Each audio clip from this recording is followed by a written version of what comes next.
एक बार कुंती पुत्र अर्जुन उन भगवान से पूछा, श्री कृष्ण से, हे मधुसूदन, आप हमें आषाढ़ मास के शुक्ल पक्ष की एकादशी का महात्म्य सुनाइए। इस एकादशी के व्रत को करने से क्या फल मिलता है और इस एकादशी का व्रत किसने किया और उसने जब इस व्रत को किया तो उसके कौन से पाप नष्ट हुए, उसे क्या फल की प्राप्ति हुई। ये पूरा महात्म्य में सुनने का मैं इच्छुक हूं। आप कृपा करके आषाढ़ माह के शुक्ल पक्ष की जो एकादशी है उसका महत्व में विस्तार से सुनाइए। भगवान श्री कृष्ण बोले, हे कुंती पुत्र अर्जुन, सुनो। एक बार सूर्य वंश में मानधाता नाम का एक राजा हुआ जो अयोध्या में राज्य करता था। राजा मानधाता के राज्य में प्रजा बड़ी सुख से रहती थी, प्रजा को कोई दुख नहीं होता था। हवन, पुण्य कार्य, दान, योग, तप, ये सब राजा मानधाता के राज्य में होते रहते थे। एक बार क्या हुआ कि राजा मानधाता, राजा अयोध्या के राजा थे, तो उनके राज्य में एक बार अकाल पड़ गया। बारिश नहीं हुई, बारिश नहीं हुई तो खेतों में फसलें नहीं हुई। लोग त्राही त्राही करने लगे, मारे मारे फिरने लगे। यहां तक हो गया कि राजा मानधाता के राज्य में यज्ञ, हवन, धर्म, कर्म आदि सब बंद हो गए। प्रजा बड़ी दुखी हो गई। लोग इकट्ठा होकर के राजा के पास आए, हे राजन, हमारी रक्षा करो, राज्य में अकाल पड़ा हुआ है, खाने के लिए अन्न नहीं है और ये सब कैसे होता है। हे राजन, आपको तो पता ही है, प्रजा के ऊपर अगर कोई कष्ट आता है तो वो राजा के पापों का फल होता है। राजा मानधाता समझ गए, हाँ। अब सोचने लगे, मैंने कोई पाप तो नहीं किया, फिर ये किस पाप का फल मुझे मिल रहा है, किस कारण से मेरे राज्य में अकाल पड़ा हुआ है, पता लगाना चाहिए।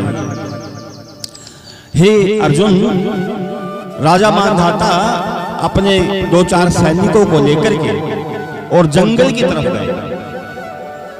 काफी दूर चलने पर राजा मानधाता को अंगिरा ऋषि का आश्रम दिखाई पड़ा। राजा मानधाता अंगिरा ऋषि के आश्रम में गए। अंगिरा ऋषि को देख करके राजा मानधाता ने प्रणाम किया, दंडवत लेट गए और कहा, हे ऋषियों में श्रेष्ठ, हे अंगिरा महाराज, मेरे राज्य में अकाल पड़ा हुआ है, मेरी प्रजा दुख भोग रही है और हे महात्मन, इतना तो मुझे भी पता है कि प्रजा को अगर कोई कष्ट होता है, प्रजा को कोई दुख होता है तो वो राजा के पापों का फल प्रजा को मिलता है।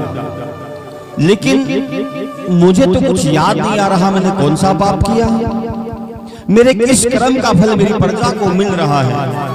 हे महात्मन, आप तो त्रिकालदर्शी हो, आप देख करके बताओ कि ये जो मेरे राज्य में अकाल पड़ा हुआ है, मेरी प्रजा जो है वो त्राही त्राही कर रही है, मेरे किस कर्म का फल मेरी प्रजा को मिल रहा है, आप बताइए। भगवान श्री कृष्ण बोले, हे अर्जुन, अंगिरा ऋषि ने आंखें बंद की और राजा मानधाता से कहा, हे राजन, तुमने कोई पाप नहीं किया, तुमने कोई ऐसा कर्म नहीं किया जिससे कि तुम्हारी प्रजा को दुख भोगना पड़े। सुनो, सतयुग में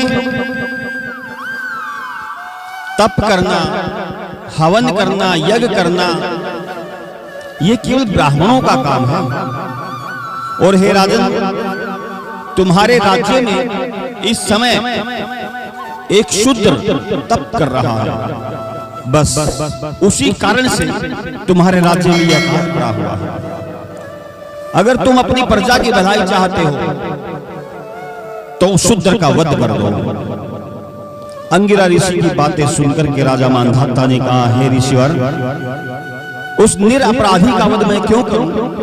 उस तपस्वी शूद्र का वध मैं क्यों करूं? मुझे पाप लगेगा, मैं उसका वध नहीं करूंगा। अगर कोई और उपाय हो तो आप हमें बताइए। अंगिरा ऋषि ने कहा, ठीक है राजन, एक और उपाय मैं तुम्हें बताता हूं।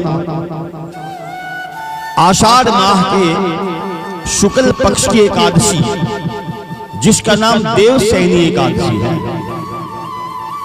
उस एकादशी का विधि पूर्वक व्रत आप कर लोगे तो उसके प्रभाव से आपकी प्रजा सुख प्राप्त करेगी, इस अकाल से मुक्त हो जाएगी और तुम्हारे राज्य में पहले जैसा धन धान्य आदि उत्पन्न हो जाएगा। भगवान श्री कृष्ण ने कहा, हे अर्जुन, अंगिरा ऋषि की बातों को सुनकर के मांधाता राजा ने कहा, हे ऋषिवर, मैं आपके कहे अनुसार देवशयनी एकादशी का व्रत करूंगा। और राजा मांधाता ने अपनी प्रजा के साथ इस आषाढ़ माह के शुक्ल पक्ष की एकादशी, जिसका नाम देवशयनी एकादशी भी है और पद्मा एकादशी भी है, इस एकादशी का व्रत किया। इस व्रत के करने से मांधाता राजा के राज्य में जो काल था वो नष्ट हो गया। 4 महीने तक, चतुर्मास तक बारिश होती रही, खूब धन धान्य हुआ और प्रजा का सारा कष्ट दूर हो गया। हे राजन, हे अर्जुन, इस दिन अगर कोई तुलसी का बीज पृथ्वी पर बो देता है तो उसको अनंत फल प्राप्त होता है, क्योंकि तुलसी की हवा से तो यम के दूत भी भाग जाते हैं। और अगर कोई गले में तुलसी की माला धारण करता है तो काल उसका कुछ बिगाड़ नहीं सकता। भगवान श्री कृष्ण ने कहा, हे अर्जुन, मैंने तुम्हें आषाढ़ माह के शुक्ल पक्ष की देवशयनी एकादशी का महात्म्य सुनाया, जिसके करने मात्र से ही सारे पाप नष्ट हो जाते हैं। अर्जुन ने भगवान श्री कृष्ण के चरणों को पकड़ा, प्रणाम किया, हे मधुसूदन, इस देवशयनी एकादशी के महात्म्य को सुनकर के मैं तृप्त हो गया। आपकी जय हो, आपकी जय हो, आपकी जय हो। बोलिए बांके बिहारी लाल की जय।